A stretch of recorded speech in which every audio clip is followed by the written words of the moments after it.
3 hari tak keluar rumah dan sulit dihubungi, pria ini ditemukan tewas diduga tersetrum. Seorang pria lajang berinisial AL, 40 tahun, ditemukan tewas di rumahnya di Bekon Kaputran, Kecamatan Sukoharjo, Kabupaten Pringsewu, Lampung pada Senin 19 Juli 2021 sore. Korban ditemukan sudah dalam kondisi mengeluarkan bau tak sedap, diduga pria yang hidup seorang diri itu tewas karena tersetrum.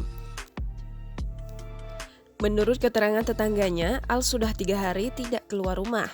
Selain itu, pihak keluarga yang berada di Jakarta sudah 2 hari tak bisa menghubungi Al.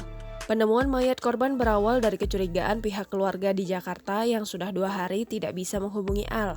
Pihak keluarga kemudian meminta pertolongan kepada seorang warga bernama Budi Santoso. Saksi lalu mengecek rumah korban, namun saat tiba pintu rumah korban dalam keadaan terkunci. Saksi berusaha memanggil dan mengetuk pintu, akan tetapi tidak ada jawaban dari dalam rumah korban. Karena merasa curiga, saksi kemudian memanjat dinding dan masuk ke dalam rumah korban. Saat melihat dari celah dinding rumah, saksi melihat sosok orang tergeletak di lantai dapur. Budi menduga bahwa sosok tersebut merupakan Al yang sudah dalam kondisi tidak bernyawa. Kondisi tubuh korban juga terlihat sudah membengkak dan mengeluarkan bau tak sedap. Dari hasil olah tempat kejadian perkara sementara, polisi menduga korban tewas karena tersetrum. Timur mengungkapkan saat melakukan identifikasi jenazah, petugas menemukan kabel. Polisi juga menemukan banyak kabel dan alat kelistrikan lainnya di sekitar jenazah korban.